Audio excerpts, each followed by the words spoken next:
if memory serves me correctly. Where were we? Are we good? Okay. We got 7 to 8. I believe you guys had homework for me. This part I remember a little bit. Something about an eagle. All right. So, for those of you guys who weren't here, at the end of chapter 8, when we start looking at the seventh seal, obviously when we go into the seal judgments, just to give you guys a bit of a reminder, we spoke a little bit about the different types, the themes in Revelations, dealing with redemption in the beginning, chapters 4 and 5, with redemption being by silver or being through marriage, biblically. From there, we spoke last week about another theme. What was that theme? Inheritance. And we spoke about which 3 books that sort of parallel each other in a kingdom mindset. Joshua, Acts, and Revelations, right? So we're going to see parallels in that.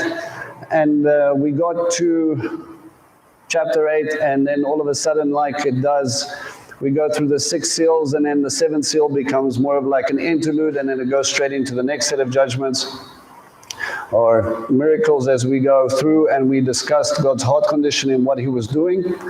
And I just want to take you back there to chapter 8, verse 13. What's 13? Yes. You guys were going to help me expound on this. It says, Revelations 8, verse 13, "Then I looked and I heard a lone eagle give a loud cry as it flew in mid-heaven. Woe, woe, woe to the people living on the earth." Right? Am ha'eretz, whoever is on the earth, because of the remaining blasts from the 3 angels have yet to sound their shofar.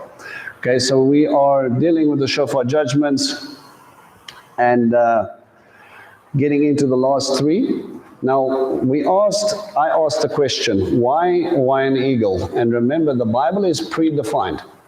So when we start to look at the imagery that gets carried across, we need to find out what is He trying to tell us, and we're looking at a Hebraic mindset. Understanding it, that our remezes link us back to stuff. Right? So what did you find? You can take a step, bro. Yeah, it's just that for Obadiah 1:4. Obadiah 1:4. So you read that for us, nice and loud.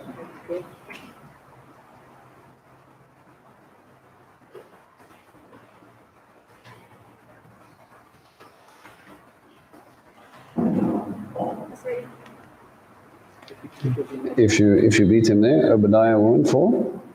It says, "But even if you soar as high as eagles and build your nests among the stars, I will bring you crashing down," says the Lord. Okay, so even if you build your nest as high as eagles, so what was your parallel there? My parallel was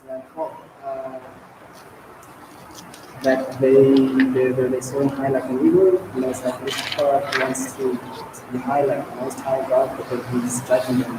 And Obadiah was talking about people who, they would soar like the eagles, but He would judge them. So the parallel is that with the Revelations eagle, Yeah. it's like that eagle, it's the one that's saying, "Whoa," and it kind of like knows how great your role will be. All right, so you took it from an aspect that the people were trying to ascend, and they were trying to say that they were great and they were tall, and it was there, and God is now using a similar image to say, no, actually, I'm going to bring you right down. Okay, you guys find anything else? It was a bit of a tricky one. I made you do some word search in place. Go to Hosea, Isaiah chapter 8.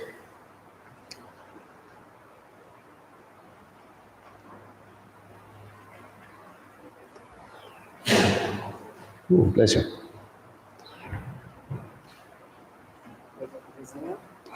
Hosea chapter 8, go to verse 1 for me. Okay. Now,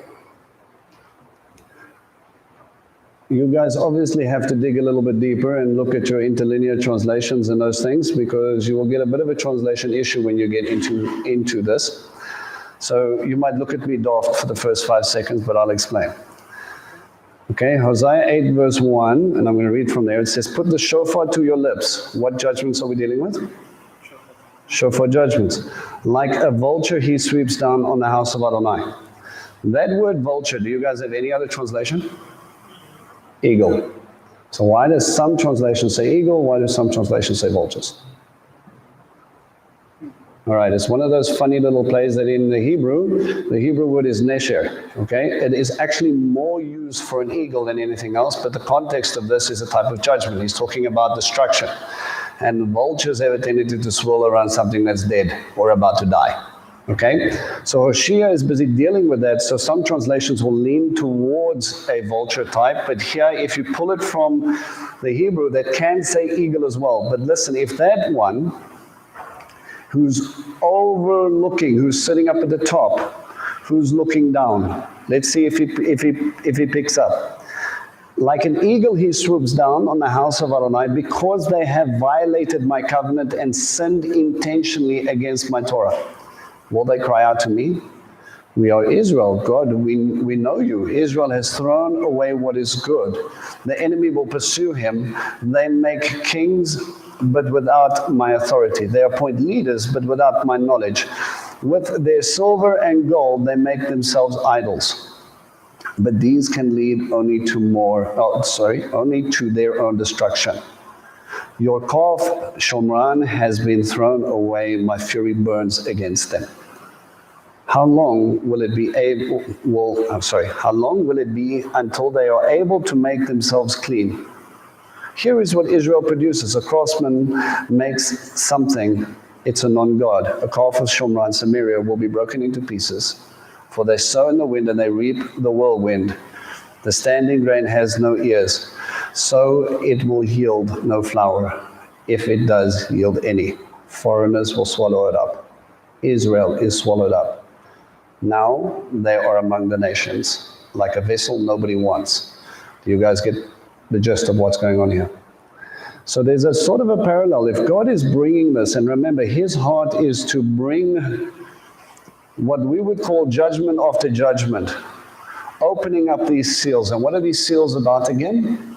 What was the beginning of the seal judgments going into the shofars? What was the point of the seals? Sorry? To wake people up? The seal judgments. Seals going into shofars. First we have to deal with the seals to follow the logic. What was the point of the seals? We spoke about the 7 churches, the 7 seals, and the scroll that's written on 2 sides.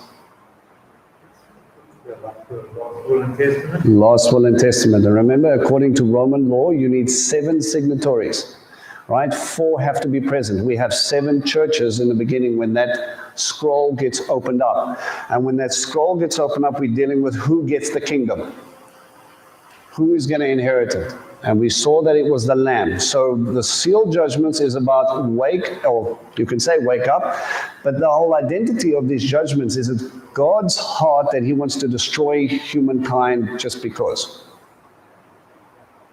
No, not really, right? He wants to get people to repent. He wants people to come back to Teshuvah. He wants people to understand what is going on. So when we start looking at that and we go into the shofar judgment, it is that alarm call that wake up. There's going to be what? When do we blow a shofar? War? Where else? Announcement of grooming. Okay, whether we have to pack up and get ready, or whether we have to set up, whether there's an attack coming from different sides of the camp. What else? All right, the festivals and the announcement of the groom.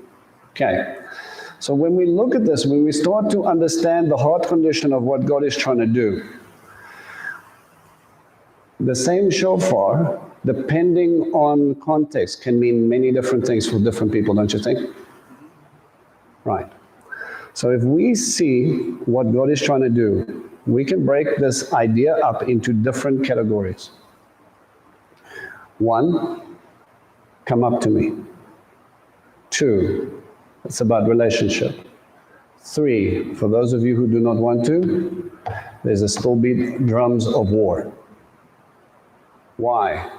If we follow the parallel with what he's doing with the eagle, judgment comes swiftly, We understand the woe judgments according to Matthew 11, verse 21, when he says, woe to you, Capernaum, woe to you, Bethsaida, woe to you, Chorazin.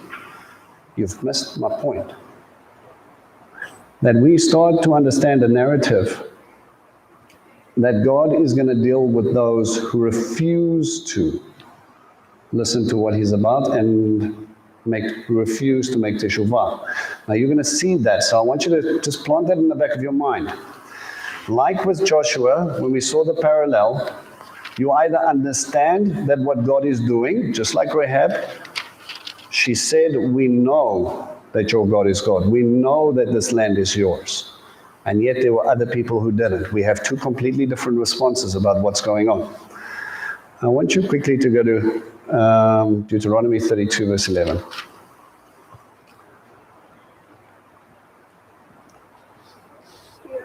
Deuteronomy 32. Now I'll read from verse 10. Or let me read from verse 7. Deuteronomy 32, 7. It says, remember how the old days were. Think of the years through all the ages. Ask your father, he will tell you. Your leaders too, they will inform you. When Elyon gave each nation its heritage, when he divided the human race, he assigned the boundaries of the people according to Israel's population. But Abraham's share was his own people, Yaakov his allotted heritage. Okay. Why does he use the term, do you guys have in verse 8? What is your translation there for God's name or function? Most High. Right. So, Ha-Elyon, God Most High. Why would he use that?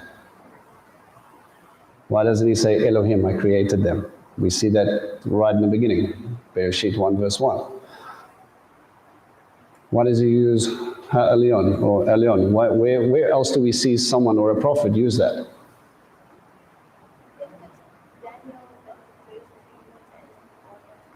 Right, so in Daniel more than once, in fact it's probably the most used in Daniel, where he talks about Elyon.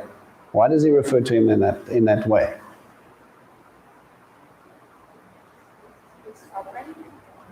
Well, sovereign, you could use Adonai, that means he's Lord, he's king, right?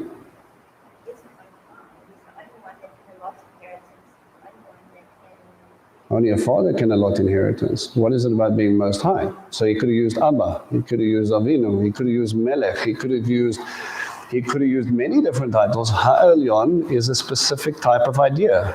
Well, okay, I'm going to use my testimony. So when my dog was found, the first thing that I shouted out was El-Yon, because it was only the God, the Most High God, who could use the miracle that he did to restore, at the same time that my airplane lands and help it fall.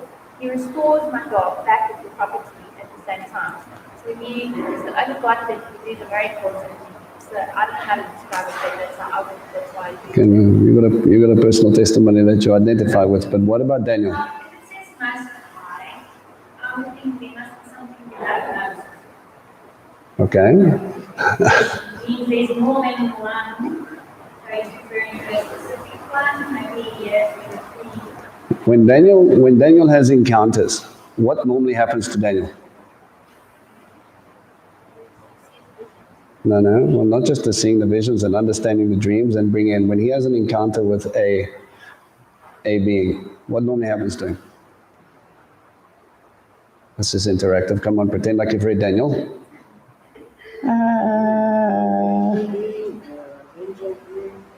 I don't know, I'm asking you a question about El-Elyon, you tell me. Right, there we go. He falls down and he doesn't even want to look up. Right, and what normally happens? He gets touched and he gathers strength. He gets touched a second time and still he doesn't want to. He gets touched and then he's able to stand. So when you start talking about Elyon, you start talking about a God that is so powerful, so awesome, so separate, almost like it's a different type of idea of kadosh, of holiness, that he is so foreign for us. The only response you really can do is fall on your face. This is Daniel. He had a relationship. He understood God in a way, and yet he refers to him mostly in that title. Here he brings that up. He says, when Elyon gave each nation its heritage. says, listen, do eagles sort of soar low-key, or would we say it's really high? Right? Let's see what else he says here.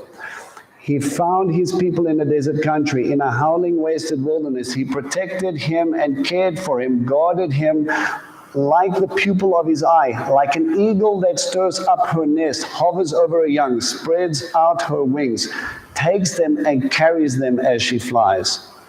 Adonai alone led his people. No alien God was with him. God's looking from the heavens and he's looking down at creation, and what did we read? Woe to the people living on earth.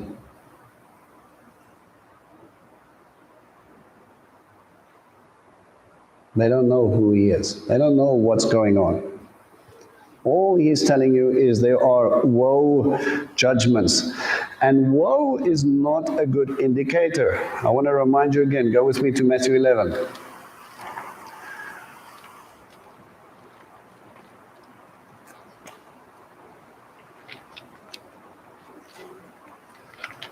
If I can find the place.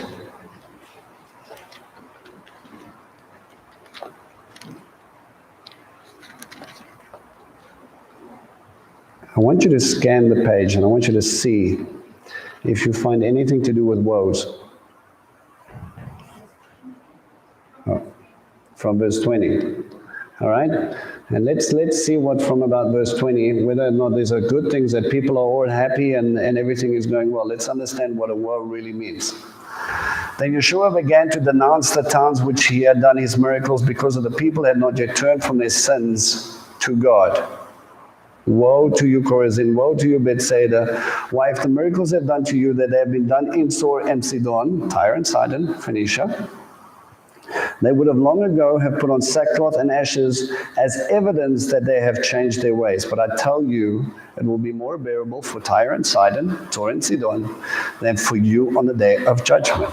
And you, Capernaum, Capharnaum, will you be exalted to heaven? No, you will be brought down to Sheol. For if the miracles done in you had been done in Sodom, it would still be in existence today. Sodom and Gomorrah. But I tell you that on the day of judgment, it will be more bearable for the land of Sodom than for you. Right? What do we find about these woes? What is the theme that you pick up? They didn't repent. So what does that mean? Okay. Heart condition issues. I want you to go to Matthew 23 for me quickly.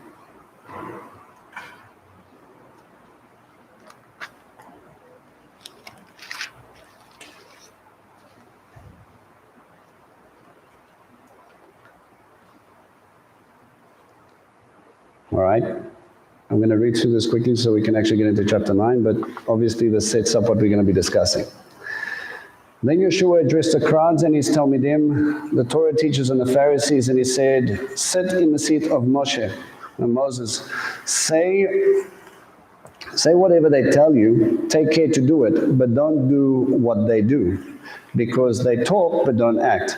They tie heavy loads onto people's shoulders but won't lift a finger to help carry them. Everything you do is done to be seen by others. For they make their tefillim, their phylacteries broad, and their tzitziot, their fringes, their tassels, tzitziot long. They do love the place of honor of banquets and their seats in the synagogues. They love being greeted deferentially in the marketplace and being called rabbi. But you are not to let yourselves be called rabbi, because you have one rabbi, and you are all each other's brothers. And do not call anyone on earth father, because you have one father, and he is in heaven. Nor are you to let yourselves be called leaders, because you have one leader, and he is the Messiah. The greatest among you must be your servant. For whoever promotes himself will be humbled, and whoever humbles himself will be promoted. Listen carefully. But woe to you, hypocritical Torah teachers and Pharisees! For you are shutting the kingdom of heaven in people's faces, neither entering yourselves nor allowing those who wish to enter to do so. Woe to you, hypocritical Torah teachers and Pharisees! You go about over land and sea to make one proselyte, and when you succeed, you make him twice as fit for Gehinnom as you are, as hell. Woe to you, you blind guides! You say, if someone swears by the temple, he is bound by his oath. But if he swears by the gold in the temple, he is bound. You blind fools! What is more important, the gold or the temple which makes the gold holy? And you say, if someone swears by the altar and is not bound by his oath, but if he swears by an offering on the altar, he is bound. Blind men, which is more important, the sacrifice or the altar which makes the sacrifice holy? So someone who swears by the altar swears by it and everything on it. And someone who swears by the temple swears by it and the one who lives in it. And if someone who swears by heaven swears by God's throne and the one who sits on it. Woe to you. And he carries on, and he carries on, and he carries on a set of 7 woes. So when we say woe, biblically, are we in line with things that are good, or are we missing the point somewhere? Woe to the people living on earth. Is that not what you just read? All right. So let's look at Revelations 9, verse 1.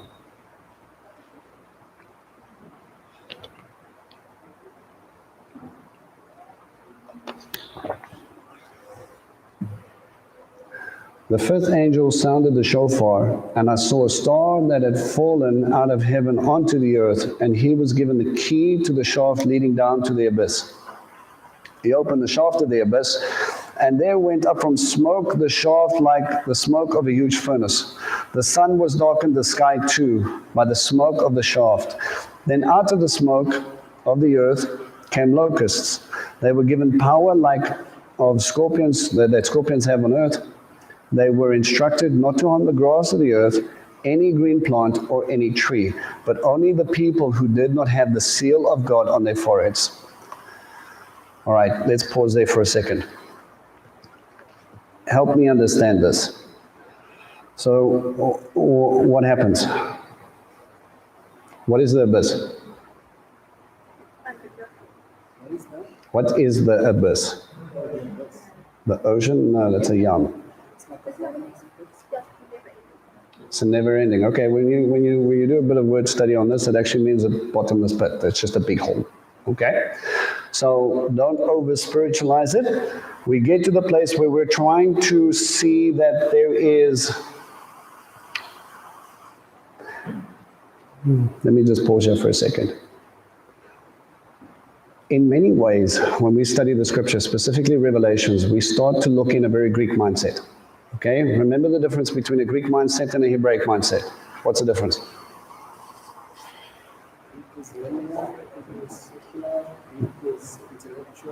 Okay, sum it up shortly. We want to look at definitions in a Greek mindset. When we say this is a box, what goes into the box? How do we define a box? It's got square sides and it's got a hole in it so I can put stuff in.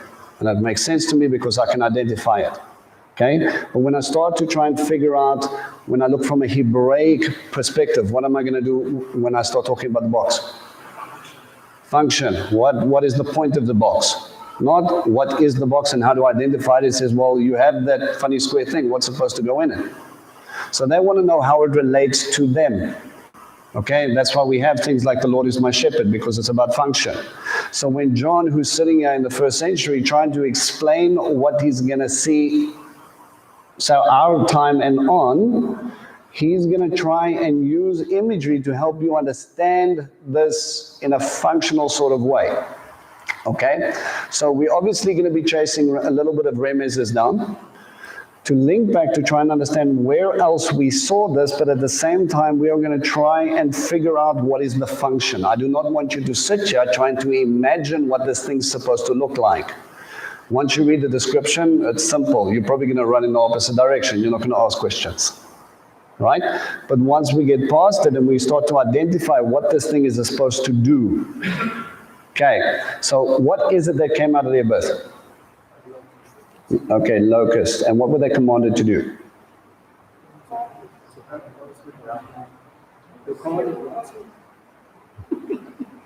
only not to harm being gods or ones, but then only to harm people who do not have the seal of God. All right, so now all of a sudden it's a direct attack on who? People, right?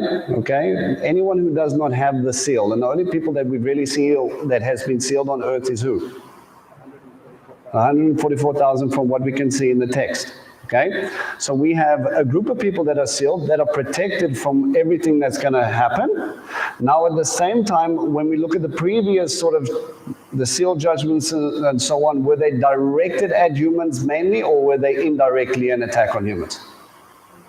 Sort of indirectly, right? It was like, okay, God's saying, all right, well, because you were naughty, I'm gonna lock you inside so you don't get play on the jungle gym. I'm gonna cut off your jungle gym so you can't go play on it.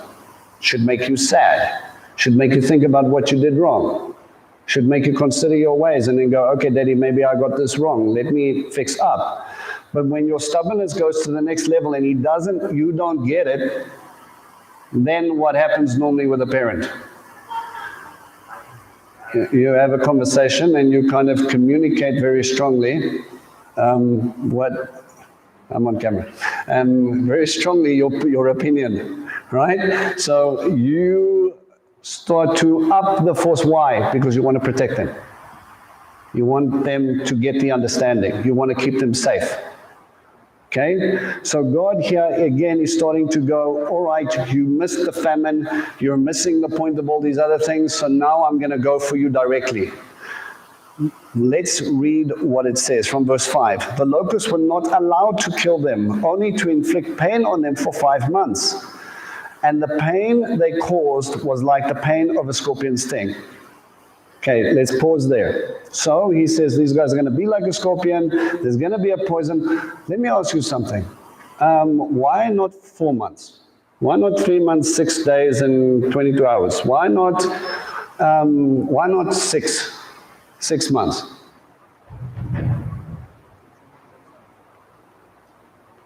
What does the number 5 normally represent? Instruction, Torah, right? First 5 books. So what is he trying to tell you? What did we read in Hosea? What did we read in Deuteronomy? He didn't listen to the instruction. So 5 months of struggling. All right? He's just trying to teach you something here. Okay? Listen to the response.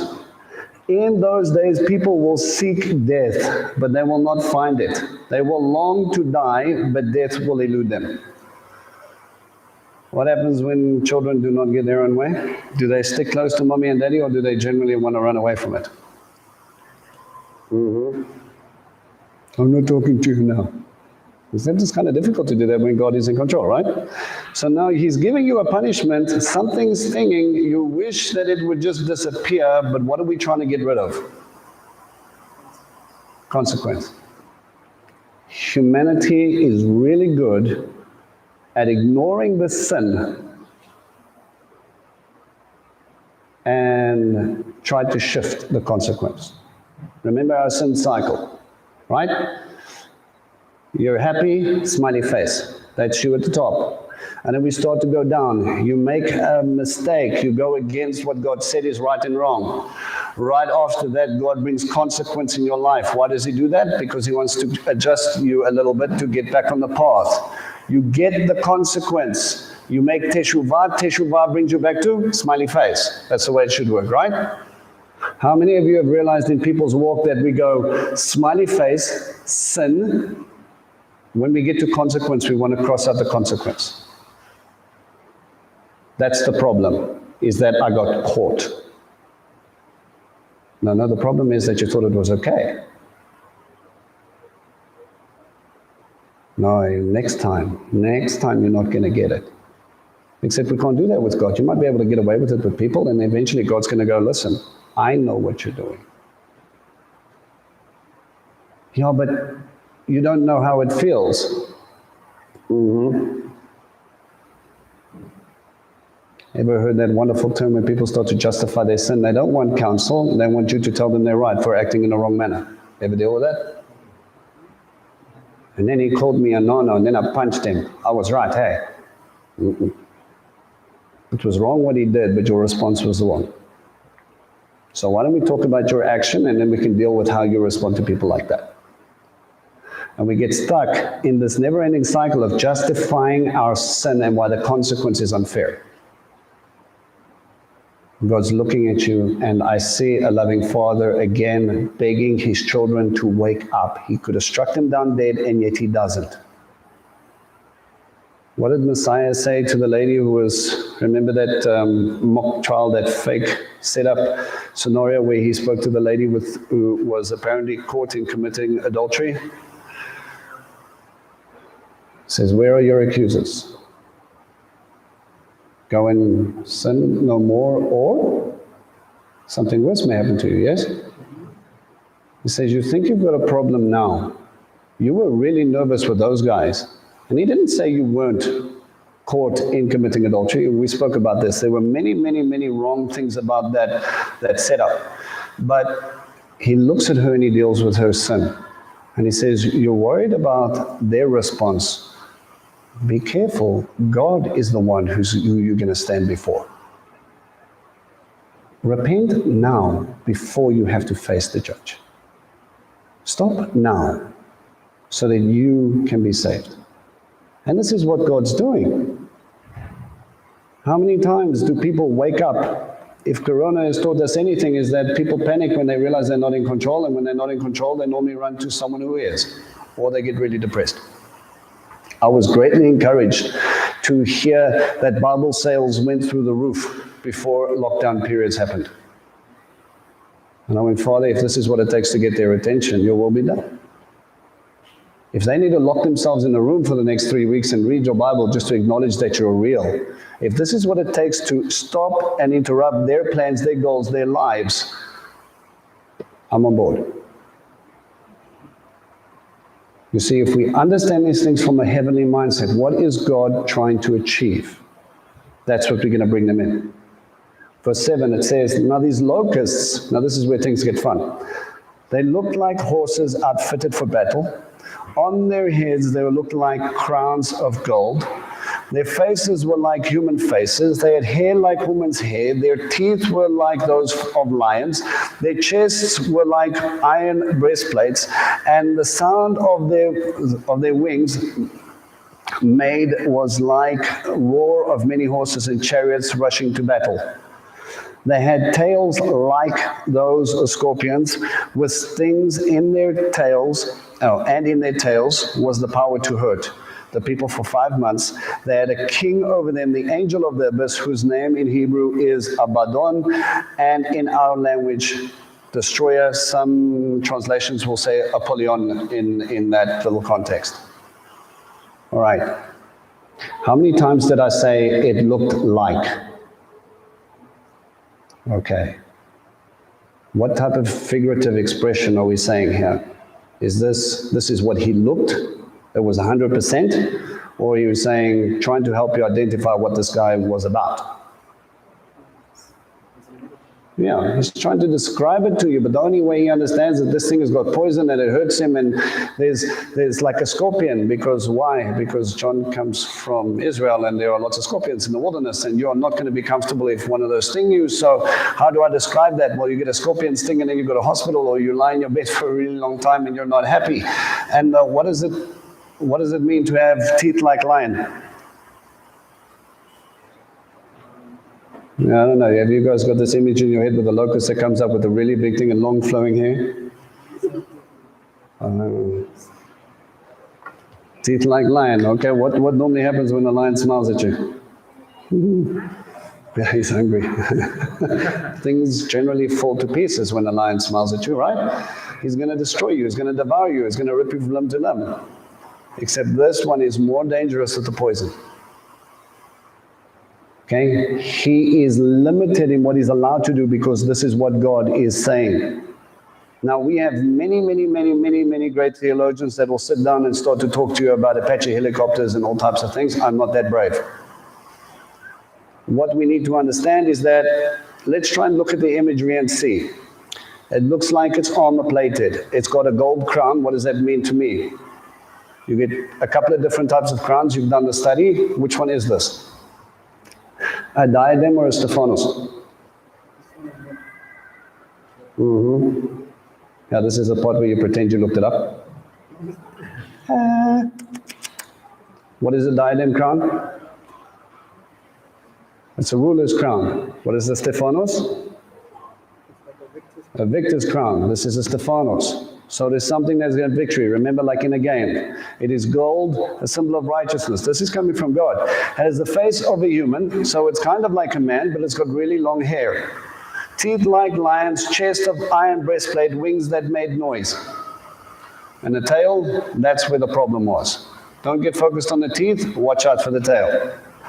Okay, there was a king over them, an angel. Now, some guys will say, okay, you see, there was an angel that was cast down.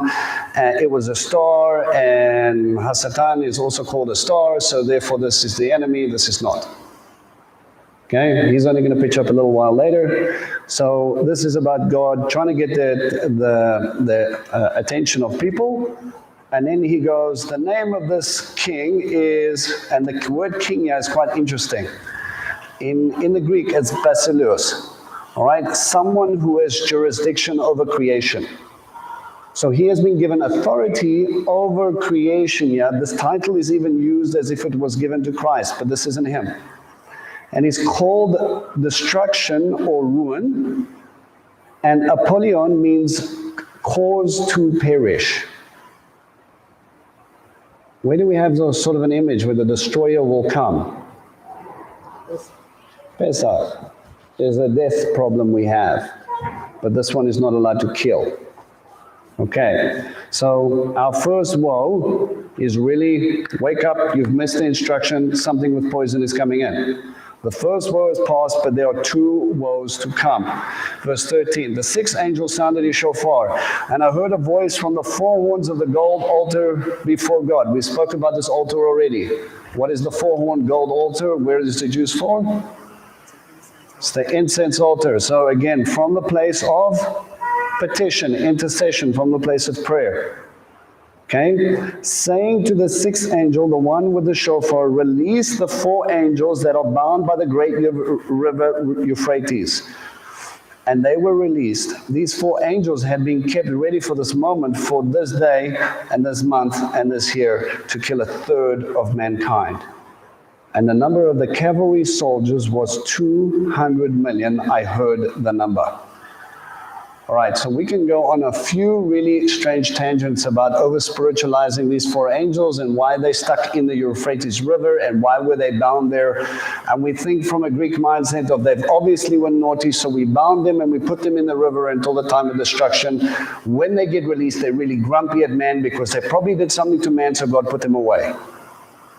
All of that is unfounded. How many of you seen that when Israel normally gets into a bit of debacle, there's what we call an archangel called Michael that seems to appear? Right? Why only Michael?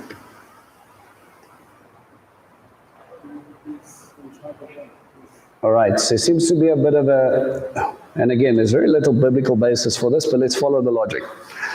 That there seems to be an angel that is overseeing a specific country. Michael seems to always be linked with Israel. So if I follow the link with the Euphrates, does the Euphrates run past four other nations? The answer is yes. Mark these down. It goes past Iraq, Syria, Turkey, and Iran. So when the Euphrates, and we're going to hear about this river drying up from time to time. Does it sound familiar? Which river dried up before? Joshua? Yeah, there we go. All right, interaction, good job. So Joshua comes in, God parts the water, but what does he use? Moses' staff? No, the Ark of the Covenant. And they are in a specific place. Where did they cross? Admah. Right, so what do we know? Where is Admah from Jericho? It's north. So if the Jordan is running down, Admah is here, Gilgal is here, Jericho is there. So they had to walk down to go and have a conversation with Jericho. Doesn't make logical sense, but God said, I've got a point to prove. He dries it up with the Ark of the Covenant. Why doesn't he just use the staff like he did at the Red Sea? Why isn't it the Ruach that separates it? Why is it the Levites with the big heavy gold box on their back that are first to jump in? Anybody want that job? No? Rushing waters, flood stage, big gold box, go swim. Blah, blah, blah, blah, blah. Human perspective, really bad idea. God perspective, big testimony. What is the point of the ark? Testimony, okay? It's the Ark of the Covenant. It's about relationship. And why am I going into the Promised Land? Because I promised it to who? Abraham, Yitzhak, Yaakov. It is a covenant promise, and I am going to go before you. Did he not say, I will go ahead of you? So the symbol of the two cherubim is a symbol of what? Who sits between the two cherubim? The Father, right? And that's called the mercy seat. So if we're carrying it as if God is going before us, and because He's faithful and in covenant, He will step in and He will part the waters. We see that as a creation parallel, because what happened when the world was, when God came and He was hovering over the waters, it was formless and void. What happened? He separated the waters so that land could appear, so that creation could be. He's created a nation so they can go into a promise. Are we starting to understand? Here He's going to dry up the Euphrates, or He's going to stop rivers and they're going to come up. What's the point? We're going to see that later. Maybe because the people in Israel forgot the covenant. Let me show this to you. If we start to look, what was the point of flooding the earth?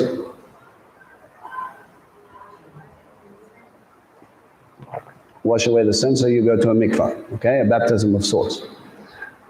There's another illustration. What was God's motivation to flood the earth? What did He say about the people? Right? Was He happy with His creation, or was He sad about His creation? He was sad. So what happens when God's word gets removed from creation? No creation. So He took it back to the time before He met, except this time He kept 8 souls on an ark. You with me? What is the point of with the Tower of Babel? What happened? They wanted to build a monument unto themselves, and He confused their languages. Yes? Right. Everything scattered and they went away. Acts 2. Why did He unify the language?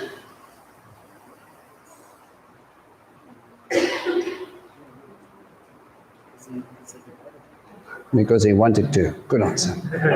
Good to see you are thinking. Who are we to question such things? God's ways are higher than ours, and then we'll all just go and have coffee and tea and pretend like we are studious. Remember, it's reverse. Again, so with the Tower of Babel, we were building a monument unto man. Let us become like God. What happened? God said, no ways. Division happened. But in Acts 2, there was a group of people, and He says, I want to expand my kingdom. The kingdom of heaven is at hand. And they come in, and then He unifies the language because it wants to expand the kingdom of heaven. So when we start looking at these sort of links before, when you start seeing rivers splitting, when you start seeing locusts, start looking at the narrative that is.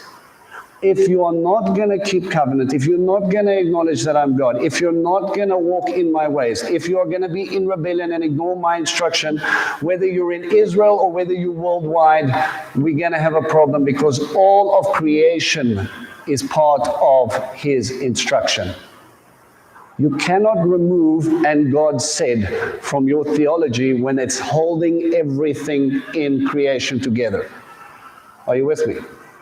And yet man is very, very happy to do that. If I take God out of my school, that means He's no longer the creator. Interesting logic, right? We see that in the Bible. Ahab has a problem with Elijah. You are the great troubler of Israel. Is that not what he called him? Why? Because you stopped it from raining. You're the problem. Not so much. Your sin is the problem. Why won't you refuse to acknowledge the fact? Because we don't want to deal with the consequence. Okay? Are you guys with me? All right, so we seem to have this moment where these four nations are going to come up and a third of mankind is going to die. Boy, boy, boy. Let's look at numbers just for a second. Population more or less today. All right, so let's round it off. 7 billion. All right, take a third away. Okay, let's think nicely. If the world is in lockdown, how many coronaviruses are we dealing with? Death. We've got a couple of people in serious panic, and we haven't even got to scratching a percentage yet. Can you imagine when a third of mankind dies? How the panic is going to go. I find it interesting how people get like very nervous about what's happening now, and they do not understand the big things that are coming. All right? A number of soldiers, 200 million. Today, any ideas? If we were to look for this group of people today, say an army, where would we look for a number of soldiers that could muster up, or an army that could muster up that type of people? While you're thinking about it, Nathan. China and India are both that high. China and? India. Right. China and India could very much be in play here, but it's kind of odd because we're dealing with Iraq, Syria, Turkey, and Iran. So if we're thinking of a specific group of people and we think, okay, well, this is kind of impossible, who has ever heard about that? We've got 2 nations today that can do that. Never mind if we had to be really hard-pressed and think of Islamic propagandist idea where they start to unite people to go against Israel. Who would have thought that would be possible? We can say that tongue-in-cheek, right? How many times has it happened? If they get the right amount of support? Okay, so we get this, that's gonna happen. Again, are we paying attention? All right? Verse 17, here is how the horses looked in the vision. The riders in the breastplates that were fire red, iris blue, and sulfur yellow. Their horses were heads like lion heads, and from their mouths issued fire, smoke, and sulfur. It was these 3 plagues that killed a third of mankind: the fire, the smoke, and the sulfur, issuing from the horse's mouth. For the power of the horses was in their mouths, and also in their tails. For their tails were like snakes with heads, and with them they could cause injury.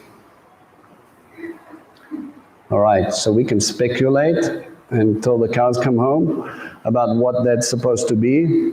Think of functionality. Verse 20, the rest of mankind, those who were not killed by these plagues, even then, does he say some of mankind? The rest. So there's 2/3 of the people living on earth, besides those who are sealed, even then did not turn from what they had made with their own hands. They did not stop worshipping demons and idols made of gold, silver, bronze, stone, wood, which cannot see or hear or walk. Nor did they turn from their murdering, their involvement with the occult, with drugs, their sexual immorality, or their stealing. God's response. The hiding didn't work. Now what do I do? You as a parent, how hard would you fight for the salvation of your children?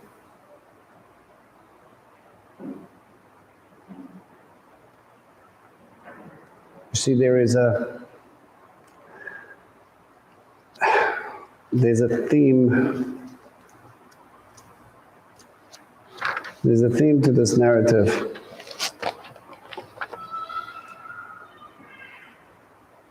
In the back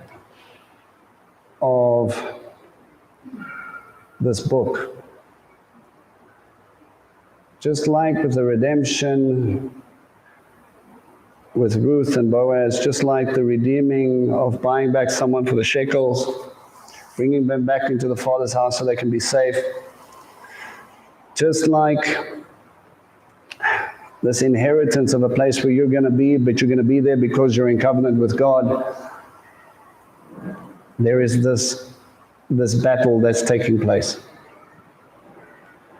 And we would want to identify this with our culture about a battle that deals with good and evil. Who's going to win? I don't see it as that battle. Yes, that's in the background, but it's so much more than that. There is a fight for you. God is the one swinging, you're the one ignoring.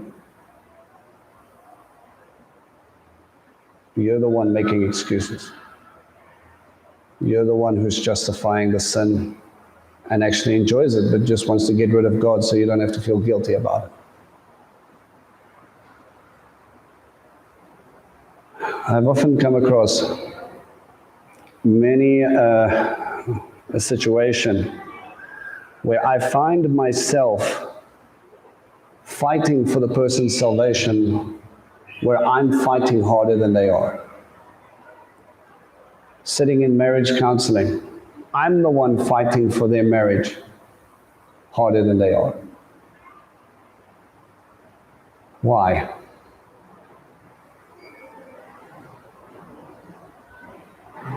We just get tired. We get frustrated. It's not worth the hassle. I'll walk away, it's fine. I want to be happy. This is a wonderful truth that not everybody talks about. God doesn't really want your happiness, He wants you safe.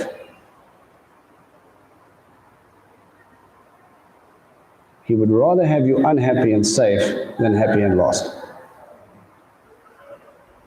I don't know about you guys, but I'm very happy He thinks that way. Because otherwise, I wouldn't be here.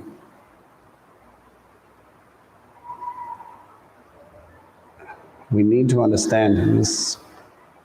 It's just heavy sometimes.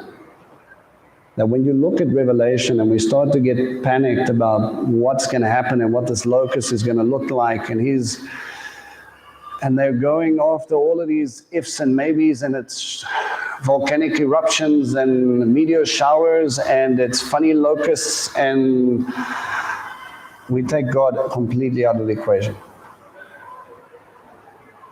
After all that, they're still ignoring Him. You know what the good news is? God's still going to fight.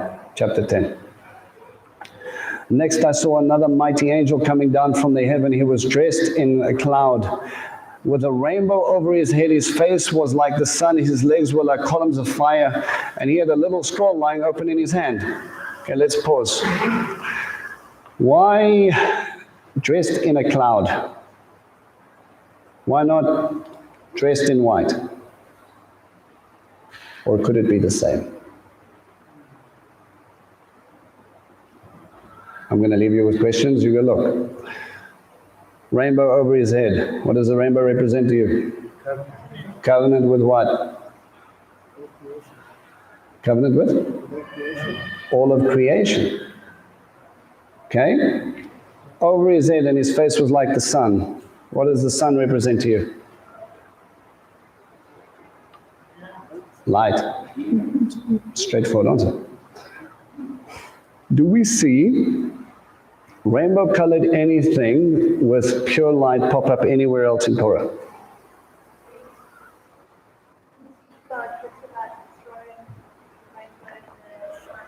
Okay, so Shoni went straight to Ezekiel. That's Tanakh. That's what about Torah? Okay, we're getting closer. When we start looking at the stones mentioned, and later we start to see those descriptions like in Ezekiel and so on, when we start to see a rainbow colored. Some very clever people looked at different types of stones And what happened if we took pure light and we shone straight into them? Okay? Some stones, like a diamond, when pure light was shone into them, went as black as coal. Other stones reflected the light and became rainbow colored. This rainbow array shot out of them. These are called isotropic and anisotropic. Anisotropic are the ones that reflect the light, and rainbow colored things happen. If we do a bit of a study, and I know it's difficult with certain translations in the word because they'll go, we think it's this type of stone, but we're not sure. You're going to find that most of the stones mentioned, they know for sure are anisotropic. So what I want you to see is God's pure light. Remember, there was light before the sun was there. So God, in this reflection of covenant and understanding the throne room of God, is about understanding that He is that of pure light. That will lead us to the image of the legs with columns of fire. Where do we see that? In the wilderness. What was the point of God leading them in the wilderness? Protect and provide. That's nice, but He can do that without showing off legs of fire, surely? All right, we can go light and warmth. Okay, practical reasons, but from God's point of view. What was He teaching them in the wilderness?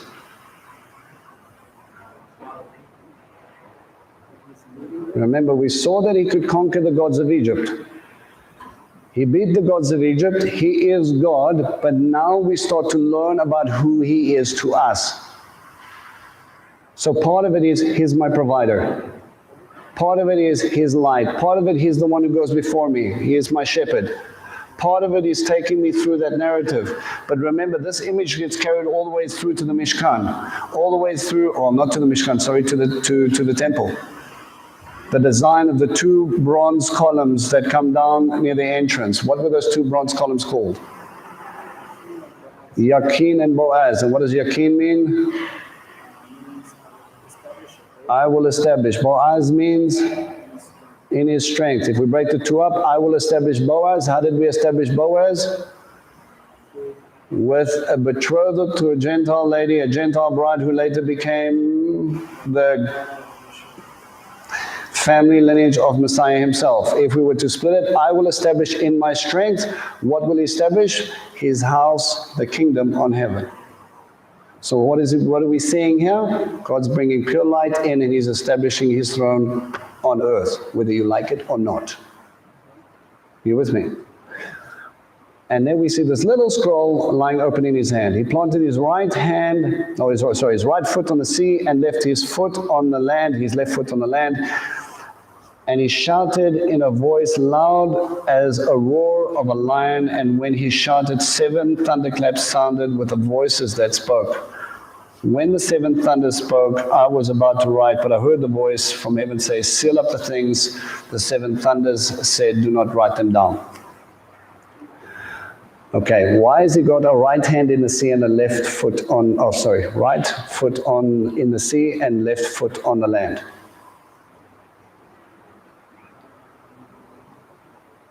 Stick plain sense. One is in the land, is in the sea. Did He create them both? Yes, so we're saying He's a God of creation. Let's dig a little bit deeper. What does the land normally represent when I say ha'eretz or ha'aretz?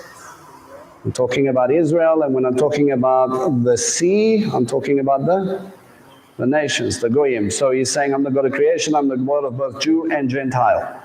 And there is something that He said that gets sealed for a time. You guys still awake?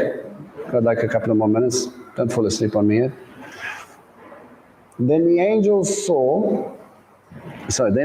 I saw standing on the sea and on the land lifted his right hand toward heaven and swore by the one who lives forever and ever, who created heaven and what is in it, and earth and what is in it, and the sea and what is in it. Creation again. There will be no more delay. On the contrary, in the days of the sound from the 7th angel, when he sounds his shofar, the hidden plan of God will be brought to completion. the good news as he proclaimed it to his servants, the prophets. The good news. Where's that remez to? You guys should notice at the back of your hand. Isaiah 52. What does Isaiah 52 say? This is the part where you go back to Isaiah 52 and you tell me, while you're busy getting there, I'm going to carry on. You ready? From verse 7. How beautiful upon the mountains are the feet of him who brings good news, who proclaims peace, who brings glad tidings of good things, who proclaims salvation, who says to Zion, your God reigns. The watchmen shall lift up their voices with their voices, they shall sing together, for they shall see eye to eye, and the Lord brings that time. God is reigning. Peace. God is reigning. Peace is here. But before we get there, he has to establish it, right? Verse 8 says, next the voice which I heard from heaven spoke to me again and said, go and take the scroll lying open in the hand of the angel standing on the sea and on the land. So I went over to the angel and asked him to give me the little scroll. And he said to me, take it and eat it. It will turn your stomach bitter, but in your mouth it will be sweet as honey. I took the little scroll from the angel's hand and ate it.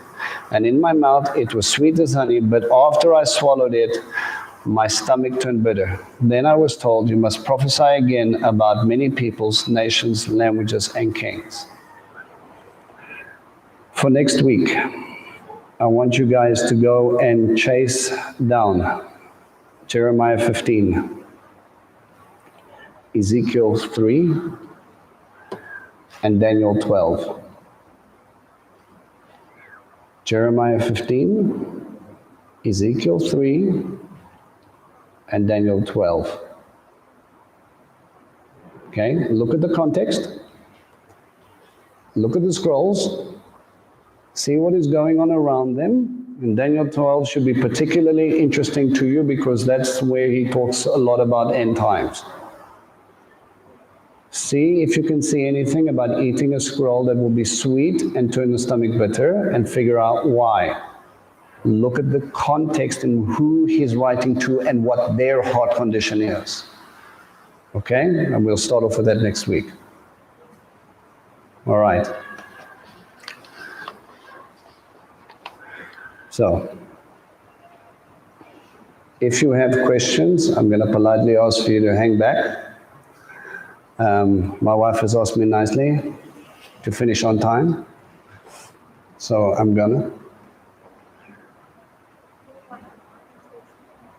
Yeah, well, whatever questions you have, let's close off, and those who want to run away and start getting their stuff sorted, that's fine. Online questions. Sorry. No, no online questions. All right, so where you guys are, bow your heads.